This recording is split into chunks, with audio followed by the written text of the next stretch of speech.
बहुजन समाज की हर खबर पाने के लिए सब्सक्राइब करें अम्बेडकर पीपल्स वॉइस और बेल आइकन दबाएं। कि आरक्षण तब तक जाति जब तक जाति रहेगी तब तक आरक्षण रहेगा। आइए तो इस मुद्दे पर थोड़ी सी विवेचना की जाए कि इस निष्कर्ष पर पहुंचने के लिए ऐसे कौन से तथ्य थे जिनको हम लोगों ने परखा, जांचा और उसके बाद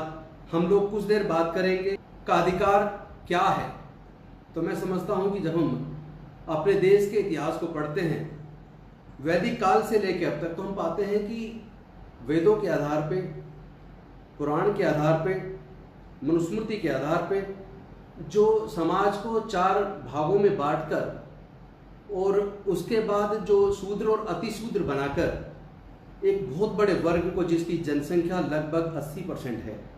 उसको जातिगत आधार पर पढ़ने लिखने से वंचित रखा, जातिगत आधार पर उसको जमीन जायदाद से, प्रॉपर्टी से वंचित रखा और जातिगत आधार पर ही उसको व्यापार करने से भी वंचित रखा, जिसकी वजह से हजारों साल की गुलामी की वजह से हजारों साल तक पढ़ने लिखने पर, व्यापार पर, पूंजी पर प्रतिबंध लगने की वजह से 80% लोग देश के इतने ज़्यादा पिछड़ गए कि जब भारत के देश की आज़ादी की शुरुआत, चर्चा शुरू हुई, जब भारत में साइमन कमीशन आया और उसके सामने विभिन्न जाति धर्म के लोगों ने अपने अपने समाज की पृष्ठभूमि को रखा और उसके बाद राउंड टेबल कॉन्फ्रेंसेस के माध्यम से सभी ने अपने अपने समाज के हक और अधिकार की बात की, जिसकी वजह से एक कम्युनल अवार्ड हमारे लोगों को बाबा साहेब के अथक प्रयास से मिला। और उसके बाद कम्युनल अवार्ड के खिलाफ गांधी जी अनशन पर बैठ गए और एक समय ऐसा आया कि उनकी स्थिति बहुत बिगड़ती चली गई। उधर डॉक्टर बाबा साहेब अम्बेडकर पर लगातार यह दबाव बढ़ता चला गया कि अगर गांधी जी की जान चली गई तो आपके पूरे समाज को जड़मूल खत्म कर दिया जाएगा, सबकी हत्या कर दी जाएगी। दबाव इस हद तक बन गया कि अपने समाज के हक और अधिकार की वो लड़ाई, जिसमें डॉक्टर बाबा साहेब अम्बेडकर ने पूरे समाज के लिए पृथक निर्वाचन मांगने की बात की थी और जिसको बड़े लंबे पर्सुएशन के बाद, राउंड टेबल कॉन्फ्रेंस 1, 2 और 3 के बाद इंग्लैंड की सरकार ने स्वीकार कर लिया था, जिसकी वजह से कम्युनल अवार्ड मिला और उस कम्युनल अवार्ड के माध्यम से विभिन्न जाति धर्म के लोगों को अलग अलग प्रकार के अधिकार मिलने थे, जिसमें हमें पृथक निर्वाचन क्षेत्र मिलने की बात लगभग तय हो गई थी, जिसके खिलाफ गांधी जी अनशन पर बैठे थे। और अल्टीमेटली जब उनकी स्थिति बिल्कुल खतरनाक हो गई और बाबा साहब पे लगातार दबाव बढ़ते चला गया, इस हद तक बढ़ गया कि अगर गांधी जी मर गए तो पूरे समाज को खत्म कर दिया जाएगा। अल्टीमेटली डॉक्टर बाबा साहब अम्बेडकर के दबाव में बड़े दुखी मन से ये समझौता करना पड़ा, जो 24 सितंबर 1932 को हुआ, जिसको हम पूना पैक्ट के नाम से इतिहास में जानते हैं। लेकिन साथियों, उसके बाद जब भारत आज़ाद हुआ, भारत का संविधान मिला, संविधान के माध्यम से सबको पढ़ने लिखने का अधिकार, सरकारी नौकरियों में आगे आने का अधिकार, शिक्षण संस्थानों में रिजर्वेशन और जो भारत की संसद है, लोकसभा, राज्यसभा और उसके साथ साथ जो लेजिस्लेटिव असेंबलीज हैं, उसके अंदर रिजर्वेशन मिला।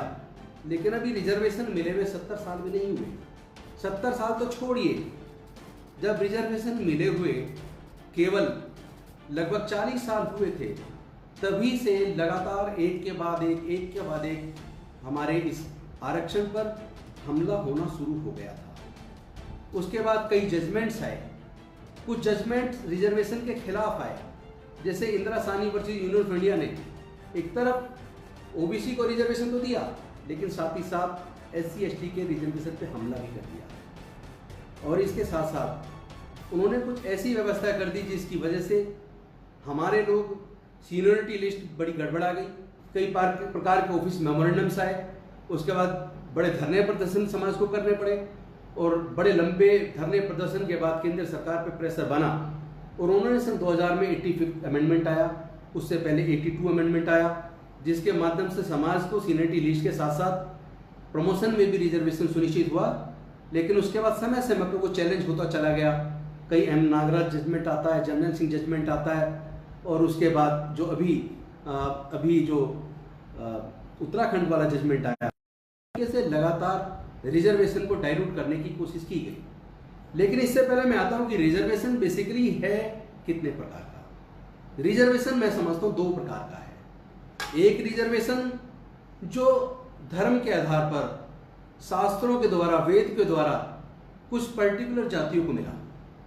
जैसे पढ़ाने का काम, पूजा पाठ का काम,